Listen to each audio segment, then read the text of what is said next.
everyone. I welcome you back to session 4 of Technical English Communication, Unit 1, Environmental Consciousness. If you recall, in the last session, we had discussed note making. And today, as a continuation of note making, we shall take up another important study skill, that is paraphrasing. So what do we mean by paraphrasing and why should we do paraphrasing? Where this skill of paraphrasing is essential in your career. These are some of the things we will discuss before I share with you some of the techniques or some tips to do paraphrasing. So, what do we mean by paraphrasing? The word paraphrasing means simply restating or rephrasing what you want to say in your own words without borrowing the same words as from the original text. The original text is most of the time, it is from a reading material. When you are reading something and you are making notes from it, you should rewrite it or rephrase it and see that you jot down the notes. This is a very important skill, particularly for students who are at the tertiary level of education. Once you get into your project work, you will do lot of referencing and you will be writing papers for publication once you get into your masters and even as undergraduate students as well.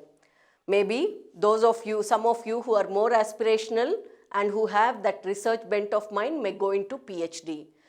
Not only for higher studies, for academic purpose, but paraphrasing is a very important skill even for competitive exams like IELTS or TOEFL, where you have to do some writing of an essay on the given topic.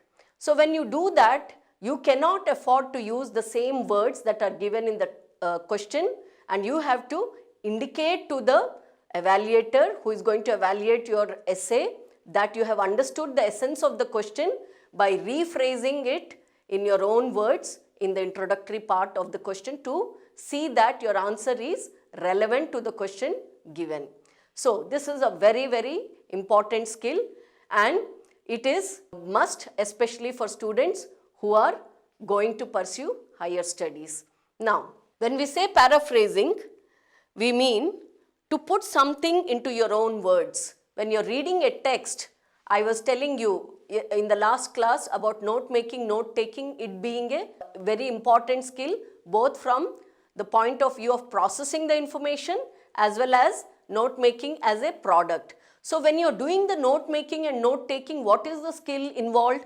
The skill that is involved is paraphrasing. You are taking the text either from a classroom lecture and trying to rephrase it, rewrite it in your own words, a summary of it, or you are reading a text and you are making your own notes. So when we say paraphrasing, we mean to put something into your own words without borrowing the exact same words from the original text, particularly from a printed text.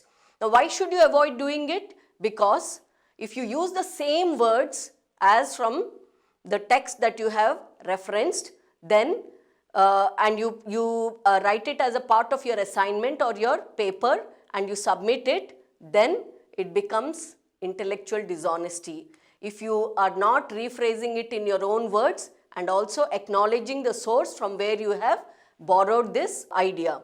So this is a very important skill and it is a skill that all of you must practice regularly to master it. So as I said, when we say what does paraphrasing mean? We mean that it is a restatement.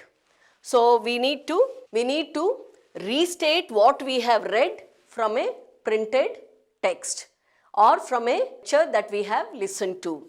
So rewriting it, rephrasing it or restating it. And how do we do it? It can be done often in one's own words without losing the author's original meaning. The intended meaning of the author of the original text should not be modified. The meaning should remain intact, but you should not use the same words, you should rephrase it. And regarding the length of the text that you are paraphrasing, it can be either the same or it can be a condensation of the original text. So either the same or different length as the original. And most important of all is you should write it in your own words. When you're doing paraphrasing, what we mean is, especially when you're doing it as a supplementary, you're using it as a supplementary skill to do note making and note taking, you should write the idea or the concept or the text, the information in different words, not use the same words. And you need to reorganize using your own sense of logic. When you may condense, you may restate it, and you may reorganize the ideas to make it more meaningful and more comprehensive when you are preparing your summary.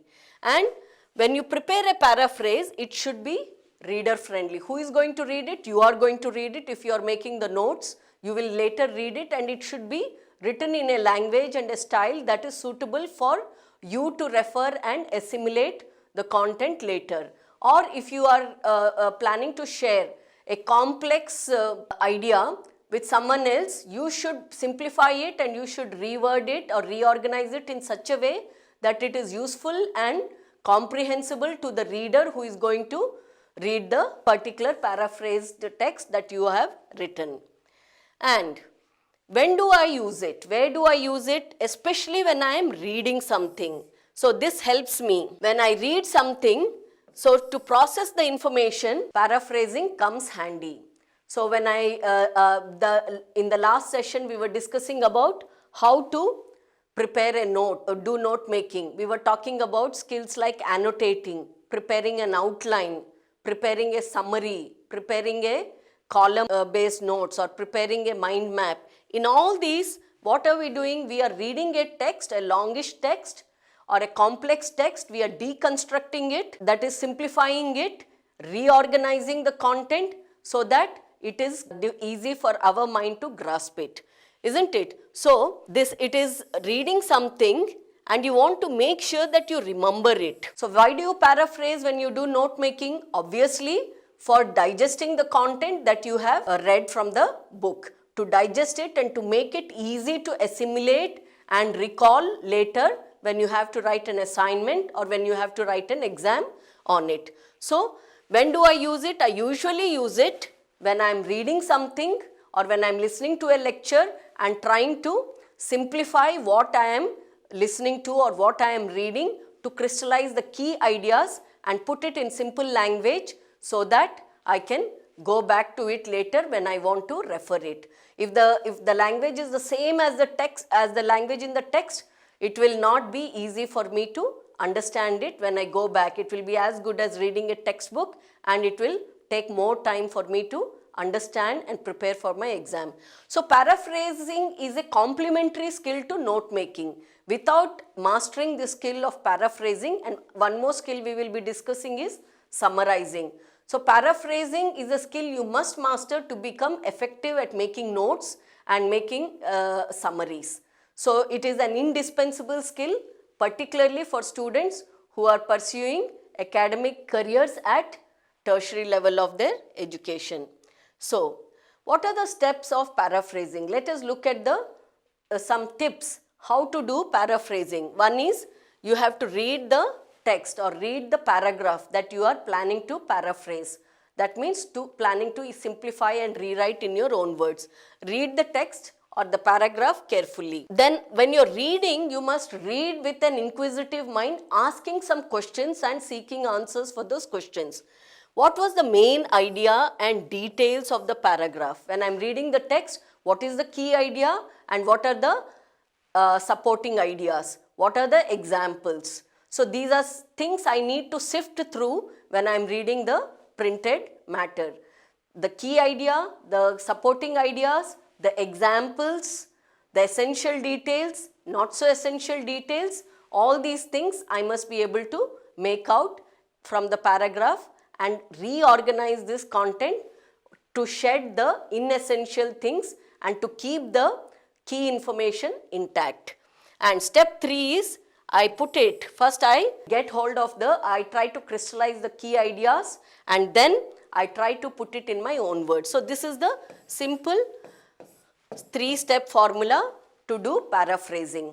But not only that, I will give you some more sub-steps that will help you to do paraphrasing in a methodical way. What are they? So when you're reading, first thing is when you're reading the content, you should read with some questions, okay, some WH questions in your mind so that you are able to glean the content and jot it down. The key ideas, to get hold of the key ideas, you should be reading in an engaged way, active reading, putting these questions while processing the information given in the text. You can ask questions like, who is the paragraph about? So most of the text that we read about could be about a person, or it could be about a process, or it could be about an event that happened at a certain point of time, or somewhere it happened, or why it happened, and so on. Cause and effect, okay, who, where, when, why, what, these kind of questions you can ask and you can make your note. After making the note, what will you do? You will jot down the key ideas and then you will paraphrase it, rewrite it in your own words to prepare the final summary of it. So these are the questions. Who is the paragraph about? To get hold of the key ideas in the text, these are the questions you can ask. What is the paragraph about? Is it about a process? Is it about a person? Is it about a design? Is it about a event? What is the paragraph about? Or who is it about? When is it taking place? Is the paragraph talking about some event? Then if so, when is it happening? Where is it happening? Who are the main agents or actors in that event? Why is it happening? How is it happening? These kind of questions will help you to first grasp the key ideas, get the basic information, and then putting it together, you can, after getting the key ideas and keywords, you can start putting it together to see that you rewrite the essence of what is there in the paragraph in your own words without missing any of the essential information that is there. So this is what we mean by paraphrasing, and when you do paraphrasing, you have to be an active reader asking these questions and and anticipating answers when you're reading this text. So let's look up some of the techniques of paraphrasing. What are the techniques? First one is when you begin to rewrite, you take the text and then you look for synonyms. You look for some alternate words which will help you to write the sentence rewrite it in your own words. What do we mean by synonyms? We mean words which have the same meaning as the words in the text. Look for alternate expressions. Not use the same words or don't use the words repetitively. Try to vary and diversify your expression and try to use words which are not there, which are not used in the text but which could convey the same thing without exactly using the same words as given in the original text.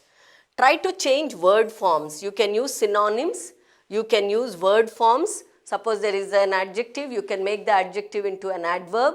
So try to modify the word forms that you are writing. We will take some examples, it will become clearer to you. So change the word forms, change the words, the vocabulary, the actual words.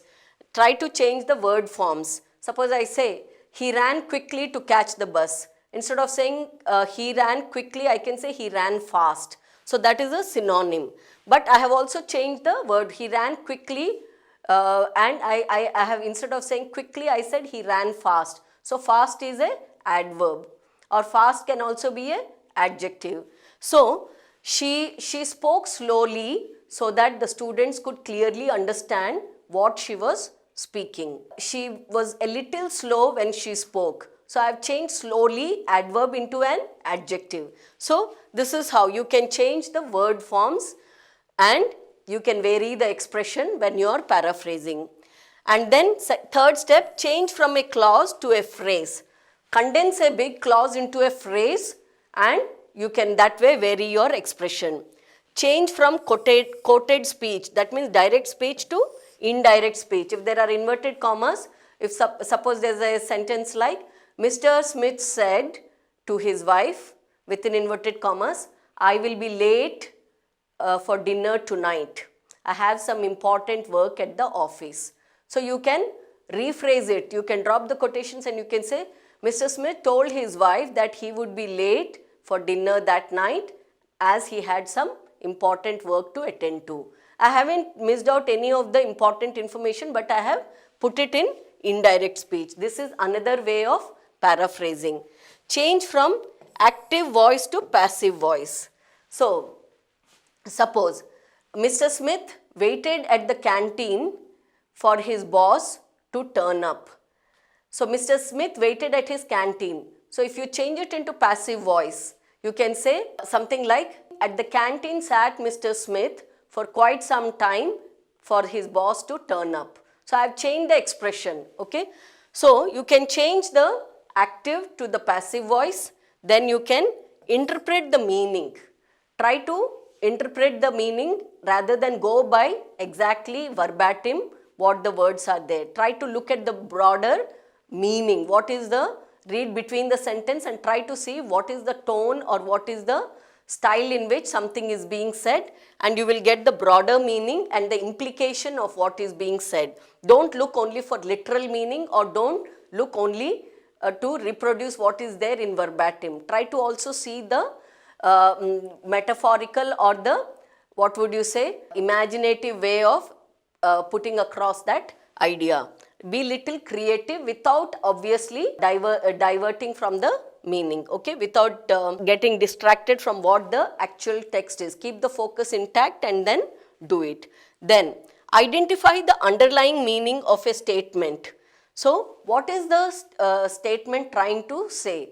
Suppose there's a simple sentence like, for example, Vijay asked Mr. Singh, are you coming to the party this evening? And Mr. Singh says, I have an important meeting.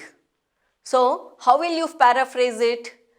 When Mr. Vijay asked Mr. Singh whether he was coming for the party, Mr. Singh said that he could not because he had an important party. Though he did not use the word, I am not coming. He just said, I have an important meeting or I have an important personal engagement. So, you can, when you're paraphrasing, you will say, obviously, you will interpret it to say, Mr. Singh told Mr. Vijay that he could not come for the party that evening because he had an urgent meeting. Okay, so you can understand the meaning rather than take the words literally for what is given there. Okay, look at the underlying meaning. And also you can change the transition expressions. Transition expressions, if you remember, we had discussed in the earlier class also, the linking expressions, where there is a shift from one idea, discussion of one idea to the next idea, and how the different parts of the text are interconnected and how there is movement in the logically organized text, how there is a flow in the argument from discussion of one idea to the next idea, and that shift in the idea or discussion is indicated by certain words, and those are called transition expressions. If you remember, we had done it even in the bridge course in the earlier classes. We said something like, for example, now that I have completed discussion of paraphrasing techniques, then let us now move on to the next one. So, then, now, these are transition expressions indicating, okay, the time or indicating the, what would you say, the actual discussion point and the order of the discussion. Okay.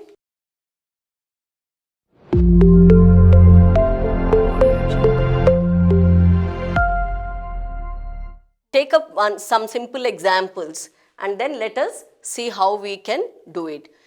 Replace the original words with words that mean the same thing, okay, which have close meaning to the original word. For example, the stallion was content with the mare. So, what does the word content mean here? Content means happy. So, I have, in the next sentence, I have said the stallion was happy with the mare. Okay, I can even change it further to say the stallion. Stallion means the male horse. And I can say mare, female horse. So we can further change. We can change the synonyms also, and we can also change, Okay, the verbs also, even the, so I can say the stallion was happy with the mare, or the male horse was happy with the female horse. This is one way of writing. Then change the word forms. We already discussed. I was talking about changing an adverb into an adjective and vice versa. So use an adverb instead of an adjective and use a verb to replace a noun. So these are some tips how to do paraphrasing. You can modify the sentence structure by alternatively using an adverb for an adjective, or an adjective for an adverb, or a noun for a verb, or a verb for a noun, and so on. Okay, so these are some techniques. For example, let's look at one example. Angela is an accurate typist. Look at the word. I hope it is visible to you. Angela is an accurate typist. So now what have I done in the paraphrasing? Angela types accurately. She is an accurate typist becomes Angela types. So typist has become from a noun to the verb. Here it is a noun. I have changed a noun into a verb, and accurately adverb I have changed into adjective. So Angela is an accurate typist becomes Angela types accurately. So this is how I have alternatively used word forms other than what was there in the original text. Then change from a clause to a phrase. I can condense a clause into a phrase. Now here are some examples. After he ate lunch, Sean took a nap. So now what am I doing? From a clause I want to change to a phrase. After he ate lunch is one clause, clause 1, and Sean took a nap is second clause. Now what am I doing? After eating lunch, Sean took a nap. So I have changed a clause into a phrase. After eating lunch, after he ate lunch becomes after eating. So I have changed a finite verb into a non-finite verb. After eating lunch, Sean took a nap. So I can even change it further and I can say after eating lunch, Sean slept for some time. So instead of saying nap, I can say slept for some time. This is how I can modify it. Look at the second one. The house that is across the street is old. So see, the house that is across the street is old. So see what I have done. I have dropped this. I have said the house across the street is old. I have condensed it. I have dropped that, and from a clause it has become a phrase. The house that is across the street. So here you have two clauses. The house that is across the street, it is old. Second clause. Here what have I done? The house across the street is old. I have condensed this clause into a phrase. Now, change from quoted speech to indirect speech. As I said, from direct to indirect speech. How can you do that? Look at this example. Mrs. Mamak, I am ready for lunch. And when I change it, what do? Mrs. Mamak said she was ready for lunch. I have dropped the inverted commas and I have made it into indirect speech. So this is something that is already familiar to you. Then change from active voice to passive voice. So take an example. A hotel employee will carry your bags. So will carry your bags. A hotel employee is the subject, bags is the object, and the hotel employee is performing an action, and this is in active voice. So here what do I do in the modified version, paraphrased version? Your bags will be carried by a hotel employee. So I have changed the sentence into a passive structure. And I am also replacing the words with synonyms. To go back to the same examples, look at this. A hotel employee will carry your bags. Your bags will be carried by a hotel employee. I have changed it into from active voice to passive voice. And then see how I am changing the synonyms. Your luggage, instead of the word bags, I have said your luggage will be picked up. Instead of saying carried, I am saying will be picked up by a hotel employee. Instead of saying hotel, the person who carries, takes the baggage, collects the baggage from the visitors in the hotel and takes it to the room is called a bellboy. One who ushers the visitors or the customers or clients to the rooms. So, your baggage will be picked up by a bellboy. See, I have modified by an employee, hotel employee to a bellboy. Bags I have changed to luggage, and instead of saying carried, I have said will be picked up. So this sentence becomes my own expression. I am not using exactly the same words as the original. So now let's take up another example and see how we can interpret meaning to identify the underlying meaning of a statement. I mean, how we can underline the meaning of a statement, and based on the essence or by reading between the lines, how we can attempt to rephrase or paraphrase based upon the overall meaning conveyed. For example, take this example. Anthea, it is in direct speech, I am ready for lunch. So what is indirectly Anthea trying to communicate? That she is hungry. So I can rewrite the sentence by saying, Anthea complained about being hungry. I am ready for lunch is indirectly communicating that she is hungry and she wants food. So I am ready for lunch is something that is conveying through the tone something else, that is, it is a complaint, in the nature of a complaint, that she needs to be fed. So I can rewrite this sentence by reading between the lines to say, Anthea complained about being hungry. Then change the transitions. We spoke about linking expressions or connecting expressions that indicate the shift in the argument or shift in the sentence in a paragraph. Now for example, let's see if this is one sentence taken. Although it was raining, Vincy walked to work. So what is the expression here? It is one of condition. Although it was raining, Vincy walked to work. So I can rephrase it by changing the transition expression to mean it was raining but Vincy walked to work. It was raining, however, Vincy walked to work. Both are right. So instead of although, transitional expression although, I have used transition expression but and transition expression however. And then we already discussed it, changing the word forms. So the same example, although it was raining, Vincy walked to work. Now how can I change the word forms? I can say, it was raining but Vincy walked to work. It was raining, however, Vincy walked to work. And see the final way I have changed. Despite the rain, Vincy went to work. So I have changed walked to went to, and instead of saying although or but, I have said despite the rain. I have also changed the clause into a phrase. Despite the rain, Vincy went to work.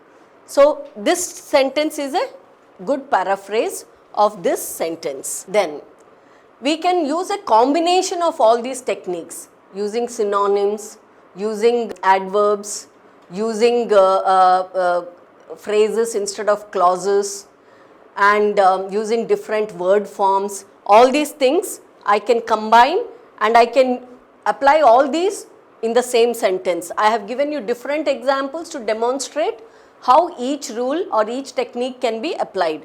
Now here, let's look at this example. This also I have already discussed it with you. After he ate lunch, Marilla took a nap. So here, after eating lunch, Marilla slept a little. So took a nap means a short sleep. So instead of saying she took a nap, I am saying slept a little or slept for some time. That is also fine.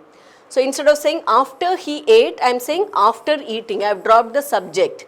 So after eating, I have converted this clause into a phrase. So after eating lunch, Marilla slept a little. So this is a good example of a paraphrase. Now let's look at another example. Chinese students seem to be under serious stress because they have so much homework. So Chinese students seem to be under stress, serious stress, because they have so much homework. Now see how I am rewriting this sentence. Here because comes as a coordinate conjunction in between, joining the two clauses. I have started this because so many assignments are being. I have changed the sentence from active voice to passive voice here. Because so many assignments are being given to the students from China, and then seem, see how I have changed the word seem.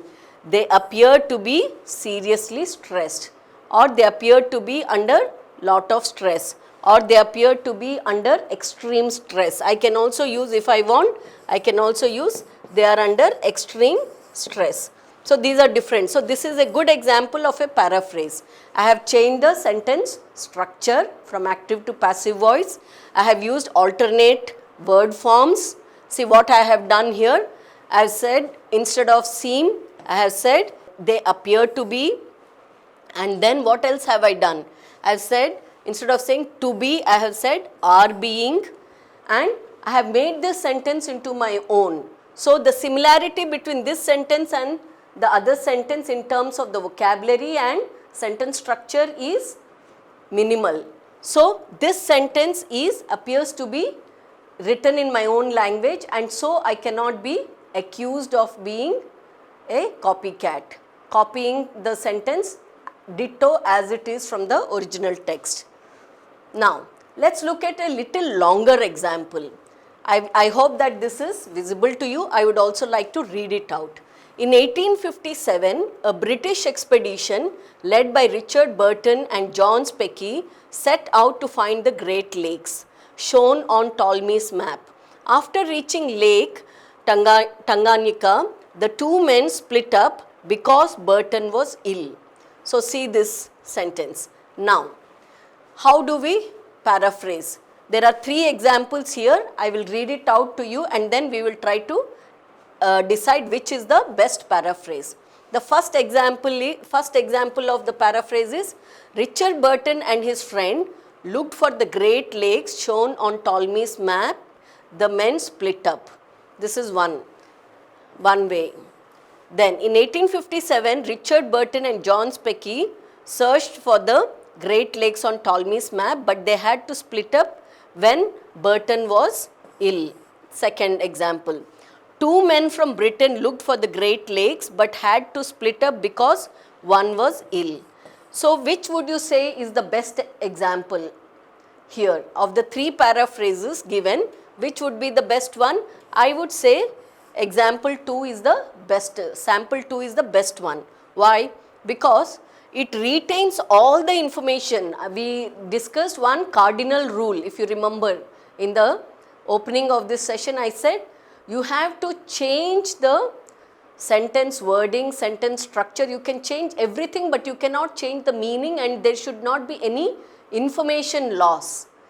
So when you are rewriting the paragraph in your own words, there should be no information loss.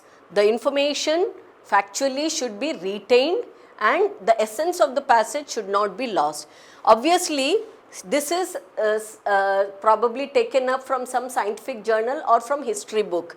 So here the date and the actors both are important. 1857 is an important detail you cannot afford to miss, and Richard Burton and John Speke you cannot afford to miss, and Burton fell ill you cannot afford to miss, because this is the reason why these two people split up. So I think 2 is the among these three samples, I think 2 is the best one, because it retains good part of the text and it maintains some factual association with the original text. So in 1857, here the year is missing. Richard Burton is given, but what is the name of the other person is not given. So both the actors are important. The year is important. Richard Burton is important. And then why these people had to split up is also important. So, and the information, Ptolemy's, what did they set out to do? They set out to search for the Great Lakes on Ptolemy's map. So there is no information loss, no transmission loss from this to this, and the paraphrase retains all the details in one's own sentences without missing any part of the information. Now this misses the information and this also does not report all the key information given in this text. So under these circumstances, I would say that this is the best one. Okay, look up one more example. This is a passage from a book. This is a simpler one. See, upon returning home, Osiris was murdered by his evil brother Set, who cut Osiris' body into pieces and dumped it in the Nile River. Isis found the body and put it back together by winding linen bandages around it. So, this is the given passage. Now, there are again here two examples given. See, the first one, Osiris was murdered and Isis found the body. This is all right, but then why is it a poor paraphrase? Because it misses out on some critical information. Look at the next example, sample. Osiris' brother Set killed Osiris by cutting his body into pieces and Isis put the body back together. So here there is no loss of information, but here there is a loss of information. Now Osiris was murdered, but it doesn't say anything about fixing the body, putting the body together by Isis, and it also doesn't say how Osiris killed his brother. Okay, so these are very important things. Okay, so you cannot afford. So Osiris' brother Set killed Osiris by cutting his body into pieces and Isis put the body back together. So this is a good example of a paraphrase. This is a poor example of a paraphrase, because all the information is retained in a condensed form without losing any part of it. Then, before we close today's session, I will give you two examples from academic context. Look at this. Computer systems contain internal memory units for storage of instructions and data. In addition, they may include external systems to increase the memory and provide flexibility. This is the given statement. So look at this paraphrase. Instructions and data are kept in the internal memory units of computer systems. External memory units may be added for extra storage and flexibility. So I would say this is a good example because it retains. What does it say? There is a storage, okay, internal memory, and storage of instructions and data happens in it, and in addition to that there is an external memory also if needed to increase the memory and provide flexibility. So this information is retained in a rephrased version, paraphrased version in this way. Instructions and data are kept in the internal memory units of computer systems. External memory units may be added for extra storage and flexibility.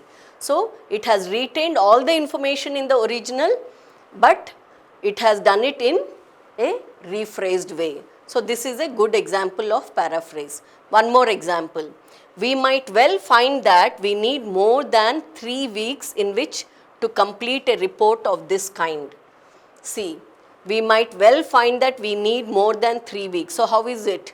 It's quite likely that 3 weeks won't be sufficient for us to finalize such a report. That we need more than 3 weeks becomes 3 weeks will not be sufficient. So the same thing is said. Here it is given as positive statement and here it is converted into negative. Won't be sufficient. We need more than that becomes, so I need 10 days to submit this assignment. If I say, so I can rephrase it to say that less than 10 days will not be sufficient for me to complete and submit this assignment. So it is communicating the same idea in a different style. So it's quite likely that 3 weeks won't be sufficient to finalize such a report. So this is a good example of a paraphrase.